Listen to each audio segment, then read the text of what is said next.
இலக்கை நோக்கி டுவர்ட் த கோல் இந்த நிகழ்ச்சிக்கு உங்களை அன்புடன் வரவேற்கிறோம்.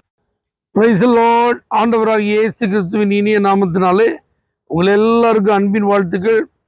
விசேஷமாக இன்னைக்கு ஃபாதர்ஸ் டே. தகப்பன்மார்கள் எல்லாருக்கும் எங்களுடைய அன்பின் வாழ்த்துக்களை தெரிவித்துக் கொள்கிறோம். நீதிமொழிகள் 3ஆம் அதிகாரம் 12ஆம் வசனம்.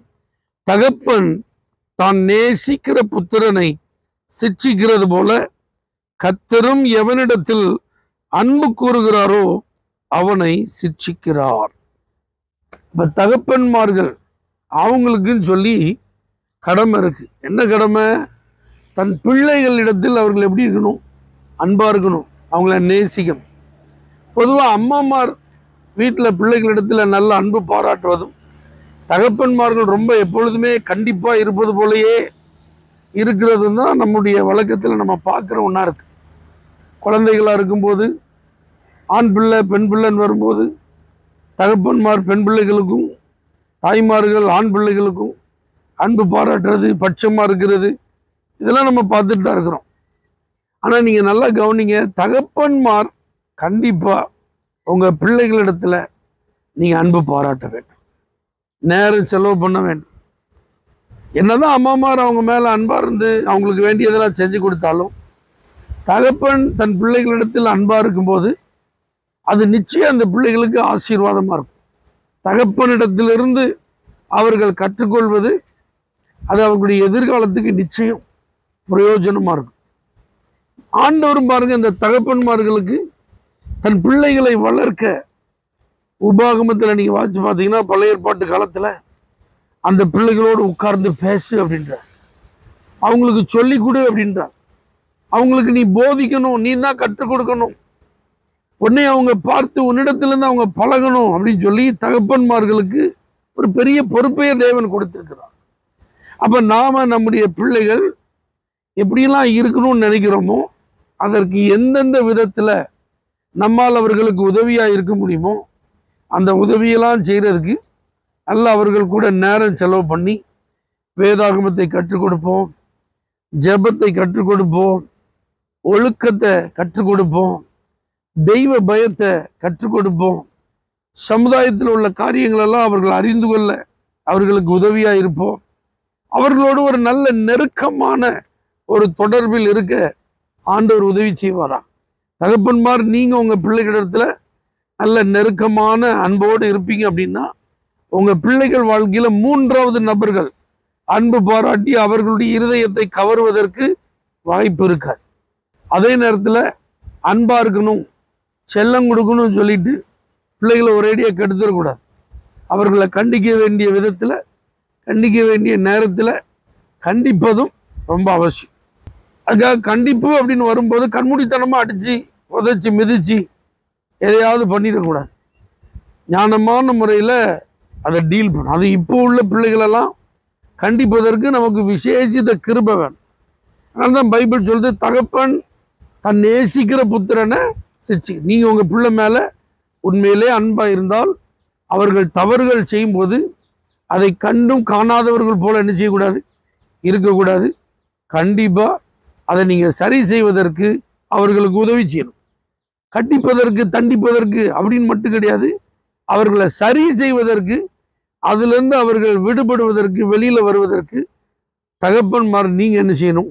கண்டிப்பாக உதவியாக இருக்கும். நல்லா கவனிங்க, தகப்பன் எப்படி தான் நேசிக்கிற புத்திரனை சிட்சிக்கிறாரோ அதே போல கர்த்தரும் தன்னிடத்தில் அன்பு கூறுகிறவர்களை சிட்சிக்கிறார். அப்போ நமக்கு பரம தகப்பனா ஆண்டவர் இருக்கிறார். ஒருவேளை இந்த வார்த்தையை கேட்குற நீங்க எனக்கு தகப்பன் இல்லையே அப்படிங்கிற ஒரு வருத்தத்தில் இருக்கலாம். ஆனால் கர்த்தரே உங்களுக்கு தகப்பனா இருப்பார். தகப்பனிடத்திலிருந்து பெற்றுக்கொள்ளும் அன்பு, ஆதரவு எல்லாவற்றையும் அவரே தந்து அந்த வெற்றிடத்தை நிச்சயம் நிரப்புவார். அந்த தேவன் சில நேரத்தில் அவருடைய பிள்ளைகளாக இருக்கிற நாம் தவறுகள் செய்யும்போது கண்டிப்பார், அதை சிட்சிப்பார். அப்போ தகப்பன் சிட்சிக்கும் போது அந்த சிட்சையை சந்தோஷமாக ஏற்றுக்கொண்டு அதற்கு கீழ்ப்படிந்தால் தேவனிடத்திலிருந்து நமக்கு கிடைக்கும் ஆசீர்வாதங்களை நம்ம பெற்றுக்கொள்ளலாம். இன்னொரு தகப்பன் ஆவிக்குரிய தகப்பன். ஒவ்வொரு திருச்சபையிலையும் கர்த்தர் உங்களுக்கு தந்திருக்கிற சபை போதகர், மெய்ப்பர், அவர் உங்களுக்கு ஸ்பிரிச்சுவல் ஃபாதர். அப்போ அந்த தகப்பனும் உங்களை அதிகமாய் நேசிக்கிறவர்கள், உங்க ஆத்மாவுக்காக அவர்கள் உத்தரவாதம் பண்றவங்க. அதனால அவங்க உங்களை ஆசீர்வதிப்பாங்க, உங்களுக்கு ஆலோசனை சொல்லுவாங்க, உங்களுக்கு தேவையான வழிகாட்டுதலுக்கு அவர்கள் ஊன்றுகோலாக இருப்பாங்க. அதே நேரத்தில் அவர்கள் தவறு செய்யும்போது வசனத்தின் அடிப்படையில் உங்களை கண்டிக்கவும் செய்வாங்க.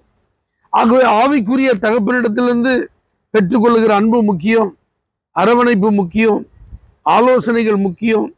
அவர்கள் மூலமாய் கடிந்து கொள்ளப்படும் போதும் அதை ஏற்றுக்கொள்வது அவசியம். வீட்டில் இருக்கிற எல்லா தகப்பன்மார்களுக்காக பிள்ளைகள் நீங்கள் ஜெபிக்கணும். உங்கள் தகப்பன்மார்கள் நல்ல சுகத்தோடு பலத்தோடு ஆரோக்கியமாக இருக்கிறதற்கு அவங்களுக்கு என்னென்ன உதவிகளை செய்ய முடியுமோ பிள்ளைகள் நீங்கள் உங்கள் தகப்பனுக்கு செய்யணும். மெடிக்கல் ட்ரீட்மெண்ட்டுக்கு உங்கள் தகப்பனுக்கு ஹெல்ப் பண்ணணும். வயதான தகப்பன்ட்ட உட்கார்ந்து நீங்கள் பேசணும். நீங்கள் என்ஜாய் பண்ணும்போது அவங்களெல்லாம் ஒதுக்கிடக்கூடாது. உங்கள் தகப்பன்மார் நீங்கள் இன்னைக்கு ஆசீர்வாதமாக இருப்பதற்கு அடித்தளம் ஏற்படுத்தி தந்தவர்கள். ஆகவே அவங்களே உங்களுடைய சந்தோஷத்தில் பங்கு பெறுவதற்கு என்ன செய்யுங்க? அழையுங்கள். அவர்களோடு நெருக்கமான உறவில் இருங்கள், தொடர்பில் இருங்கள். ஏதோ பணம் கொடுத்தா மட்டும் போதும், கொடுத்த காசை வாங்கிட்டு சத்தம் கட்டாமல் இருங்க அப்படிலாம் சொல்லாதீங்க.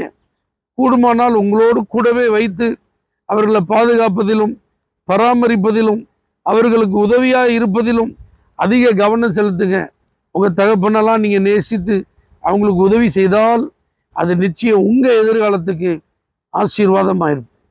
ஆகவே வயதான தகப்பன்மார்களை ஆதரிங்க, அவங்களுக்கு உதவி செய்யுங்க. இந்த தகப்பனார் தினத்தில் எல்லா தகப்பனார்களையும் கர்த்தர் ஆசீர்வதித்து அவர்களுக்கு நல்ல தீர்க்காயுசை கொடுப்பாராக. பரலோக தேவனே, எங்களுக்கு நீங்க தந்திருக்கிற தகப்பன்மார்களுக்காக ஸ்தோத்திரம். ஆவிக்குரிய தகப்பன்மார்களுக்காக ஸ்தோத்திரம். நீரே எங்களுக்கு தகப்பனா இருப்பதற்காக ஸ்தோத்திரப்பா.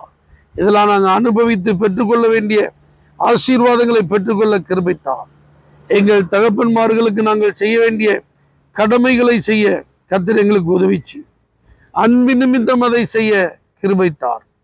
இயேசுவின் நாமத்தில் ஜெபிக்கிறோம் எங்கள் ஜீவனுள்ள நல்ல பிதாவே, ஆமென்.